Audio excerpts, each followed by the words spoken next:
foreigners come to your country kuja kuongelea masuala ya development, issue ambazo zina affect jumuiya ya Afrika Mashariki. Alafu rais mzima unasimama kwa international podium unasema kwamba watu wapigwe mikwaju. Ni kuombe uchukue sekunde chache kusubscribe, like, comment na share kwa habari punde kila uchao. Asante.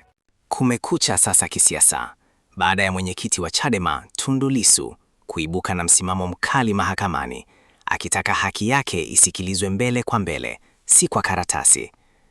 Leo Mei 5, 2026, katika kesi nzito ya kikatiba inayotikiza mihimili ya haki nchini, Lissu alizungumza kwa sauti yenye msisitizo kupitia video kutoka gereza la Ukonga, akipinga vikali mpango wa mahakama wa kusikiliza shauri lake kwa njia ya maandishi.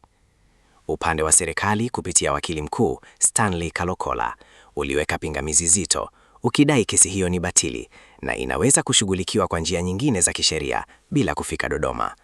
Hoja zao pia zikagusa masuala ya logistics, ikiwemo usafiri na uwezekano wa kuvuruga kesi nyingine zinazomkabili Lissu. Lakini Lissu hakukaa kimya. Akiwa mahabusu, alielezwa mazingira magumu anayopitia. Hakuna maktaba, hakuna internet, na hata mawakili wake wanadaiwa kuzuiwa kufanya kazi yao kwa uhuru. Hali hii, kwa mujibu wake, inamnyima uwezo wa kujiandaa ipasavyo kujitetea. Mvutano huo ulizidi kupamba moto wakati mawakili wake waliposisitiza kuwa haki ya kusikilizwa haiwezi kubanwa kwa sababu za kiutendaji, huku akitupa kijembe kwa hoja za serikali kuhusu usafiri. Mahakama, baada ya kusikiliza pande zote, haikutoa uamuzi papo hapo, ikapanga tarehe nyingine, Mei 21, 2026, kwa ajili ya kutoa mwelekeo wa hatima ya ombi hilo. Lakini nyuma ya pazia la kesi hii kuna swala kubwa zaidi, madai mazito ya kunyimwa faragha kwa mawakili wanapokutana na mteja wao gerezani, jambo linalogusa moja kwa moja haki za msingi za kisheria.